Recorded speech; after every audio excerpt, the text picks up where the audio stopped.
fleur ayant obtenu les félicitations du jury est apparue sur le marché en 1958, a le parfum inégalable de la rose ancienne et la forme et la couleur d'une rose moderne.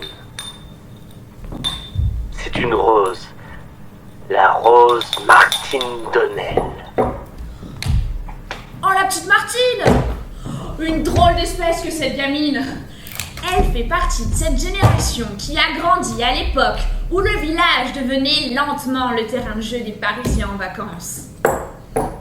C'est difficile à imaginer pour vous qui venez de Paris, mais il y a 20 ans, le village était encore considéré comme un trou. C'était la campagne profonde ici, messieurs, dames. Et la petite Martine, elle habitait dans une cabane de bûcheron à la lisière du bois. Tout ce qu'il y a de plus repoussant.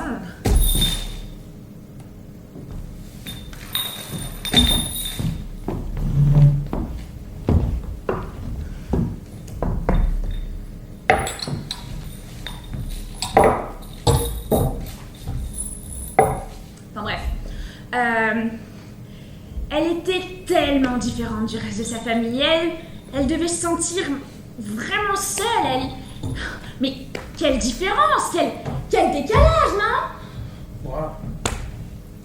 Figurez-vous que la gamine préférait s'asseoir sur 2 chaises plutôt que de coucher avec sa mère, la Marie Peigné, dans ses draps lavés 2 fois l'an.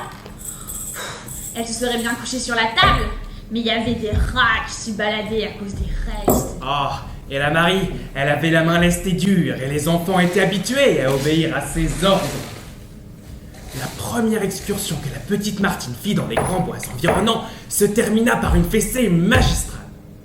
Partie tôt le matin, elle s'était perdue et était restée dans les bois toute la journée, la nuit, le jour qui suivit et encore la nuit. Dans le village, on ne l'appelait plus que Martine perdue dans les bois. Les gens s'étonnaient.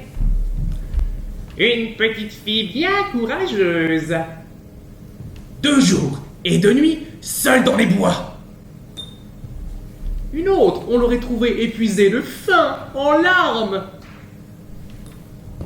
Elle, point du tout. Et quand elle a été réveillée dans la nuit par tous ces gens avec les chiens et les lanternes, elle se tourna vers l'homme qui se penchait sur elle et s'est mise à rire. Vraiment pas banal, la gamine, non?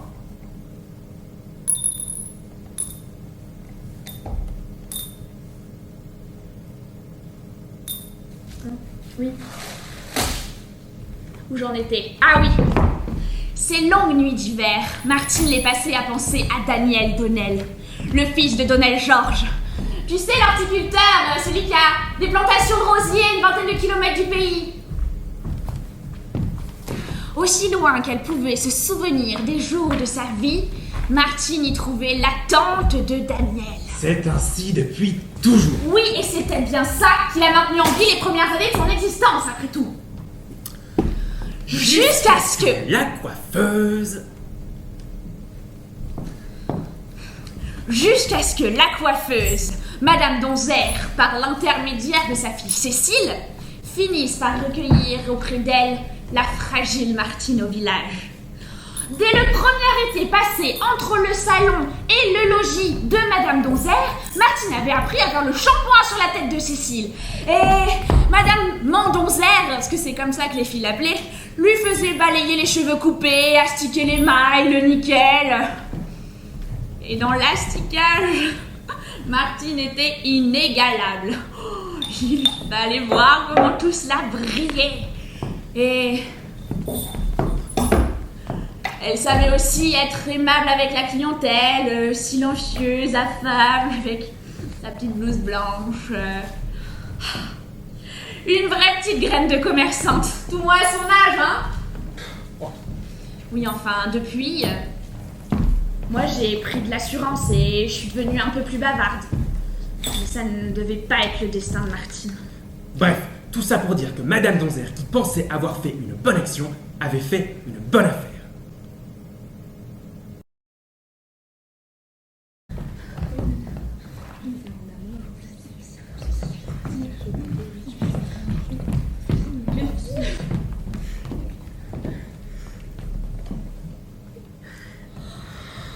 Une jeune fille qui se marie.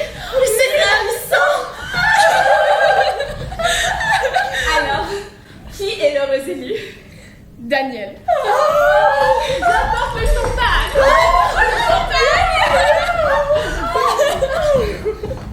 Oh là là, c'est tellement bien. Ingénieur horticole. Oui.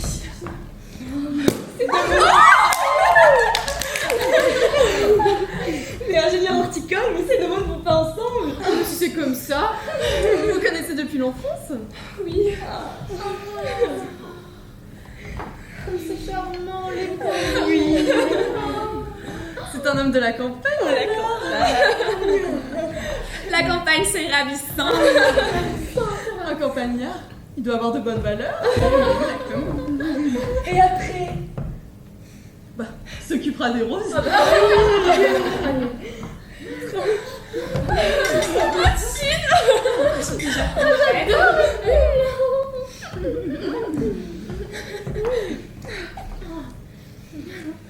Mon fiancé crée des roses, comme on crée des robes. Et Daniel Donnel, c'est un si joli nom. Et à quand le mariage?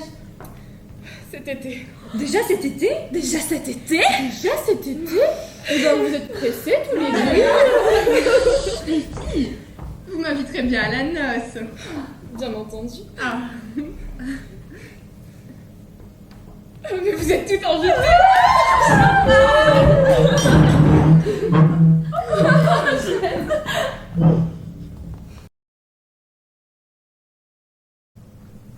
Imaginez-vous que cette maison m'intéresse. Ravi depuis le temps que je passe devant pour aller à Paris. Une vieille, brave maison. La voilà auberge. Et comme enseigne, j'ai trouvé au coin du bois. Pourquoi pas au coin d'un bois, au coup de fusil. Je vous demandais qui aurait le courage d'affronter la maison. Eh ben c'est nous. Mais calmez-vous, monsieur Donnel. Vous avez encore manqué de vous faire renverser par une voiture à rester au milieu de la route. Vous voyez bien qu'il n'y a pas un chat ici. Et ne croyez pas que c'est à cause de la noce. Je n'ai jamais vu une voiture garée devant, ni un client dedans. Les enfants sont arrivés, monsieur Donnel. Vous avez vu leur voiture? Un vrai petit bijou. Bon, je vous laisse. Je vais voir comment cela se passe pour le déjeuner.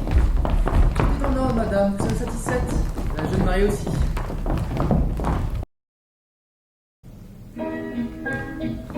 Vous avez un beau métier, monsieur Donnel. C'est un métier qu'on a dans le sang chez nous, madame.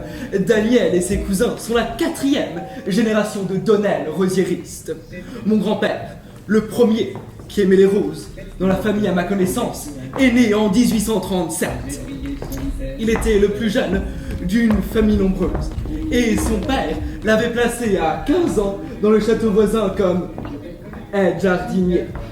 Un peu comme les cadets des grandes familles, qui n'héritent pas et sont obligés de courir le monde.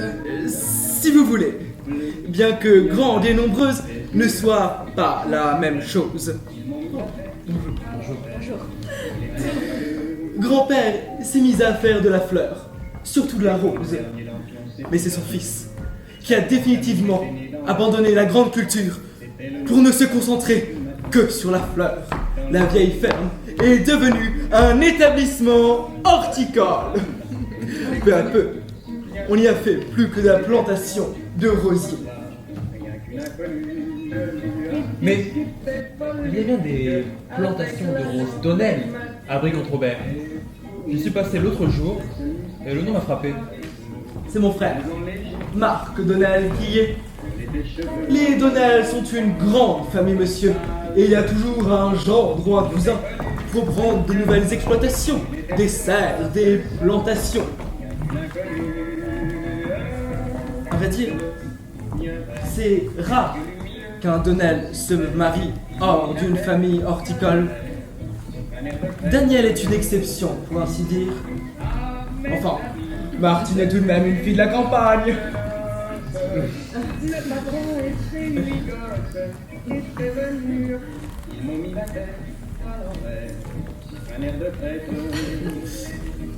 L'hymen est la divinité qui présidait au mariage. À Athènes, dans des fêtes de l'hymen, les jeunes gens des deux sexes, couronnés de roses, formaient des danses qui avaient pour objet de rappeler l'innocence des premiers temps.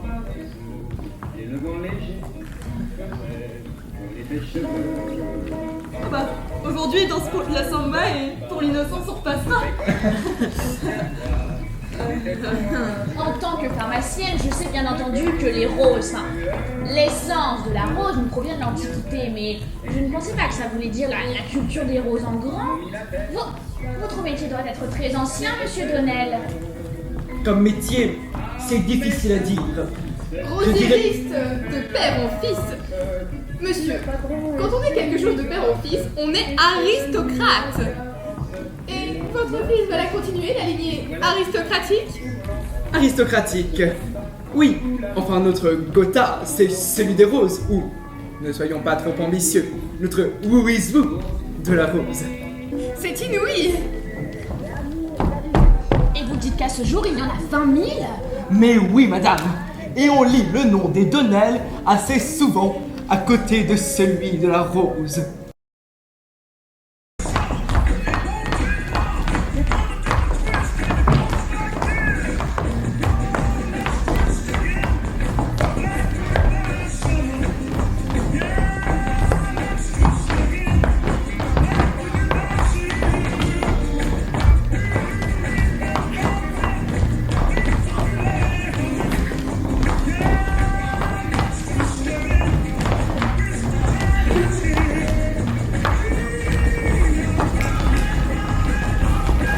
Ah, c'est vraiment charmant chez vous.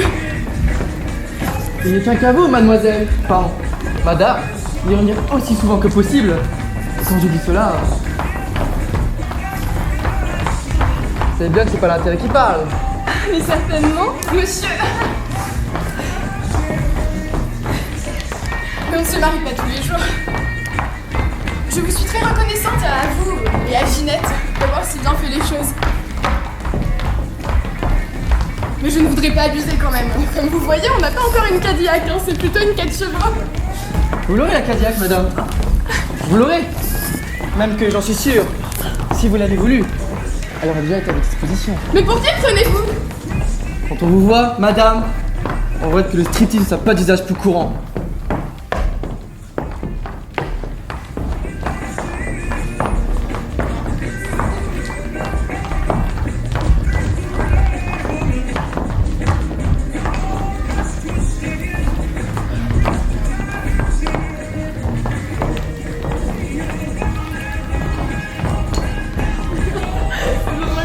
Toutes les femmes te diront, les maris ne savent jamais danser.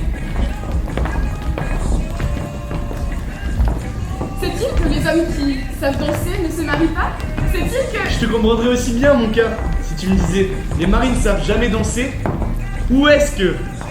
N'empêche que tu danses comme un pied. Très juste. Je t'aime, mon cœur, ma danseuse, mes petits pieds dansants. Le soleil finira bien par se coucher, et nous avec. J'attends.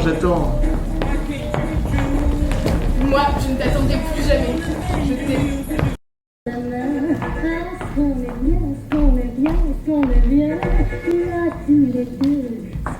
On a passé une merveilleuse journée.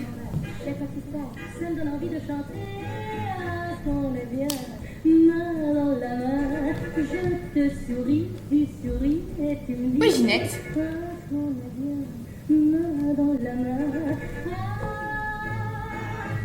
Oh, et bien tant pis. Je suis sûre qu'elle se débrouillera.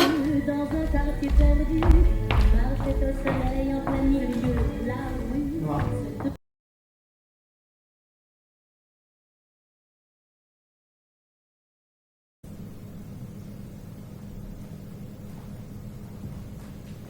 Daniel,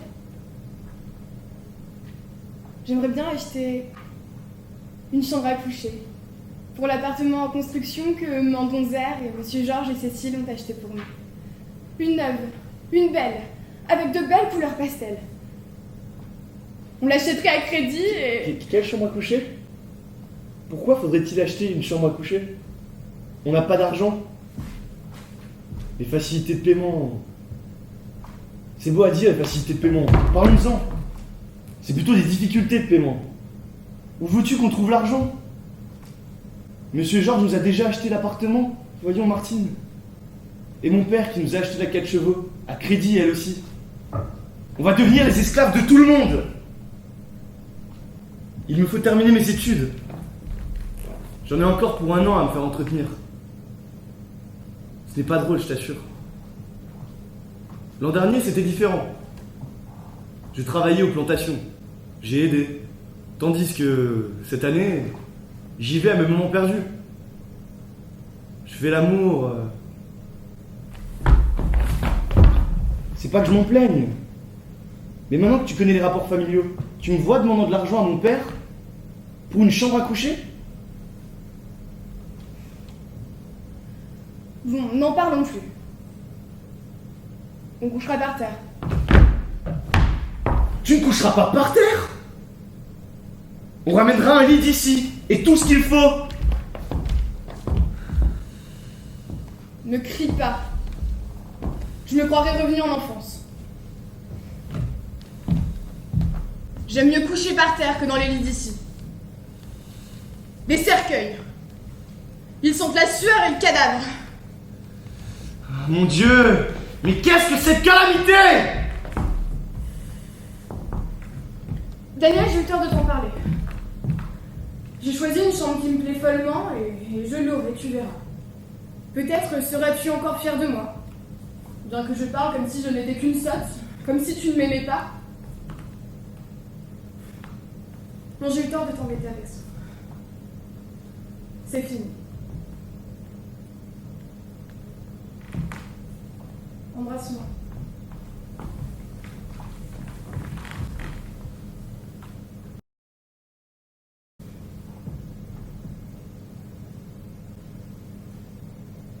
Il me faudra un matelas à ressort. C'est entendu. Mais de quelle marque? Un matelas à ressort est garanti 15 ans. Ce n'est pas beaucoup. Quand on achète un lit, c'est pour y dormir jusqu'à la mort, pour y mourir.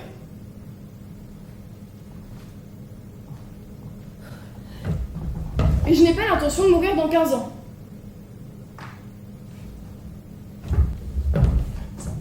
Il faudrait faire des réparations. Il y a aussi la question de la toile. À ramage, c'est entendu. Mais blanc sur gris ou bleu ciel et gris? Ah, il faudrait que Daniel se dépêche de gagner de l'argent. On achèterait tout à crédit. On paierait insensiblement. Mais il faudrait quand même de quoi vivre. Je ne vais quand même pas m'enterrer dans la ferme de son père. De toute manière, nous n'aurions pas les moyens.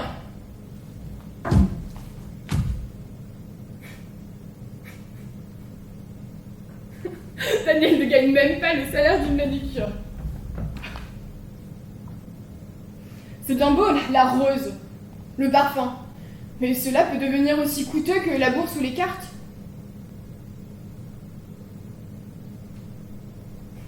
Daniel devrait se faire paysagiste. Après tout, à son école, il y a un cours spécialisé dans la création de parcs et jardins.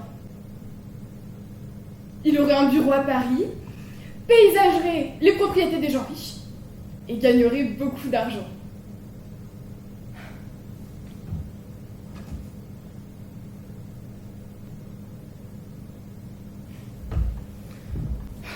Parce qu'en attendant, il ne comprend pas pourquoi un appartement à Paris, alors que l'on pourrait vivre à la ferme.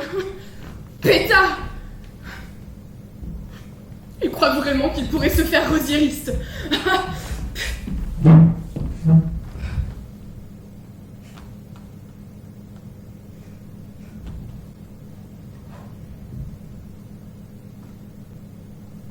Je dormirai toutes les nuits dans ses bras,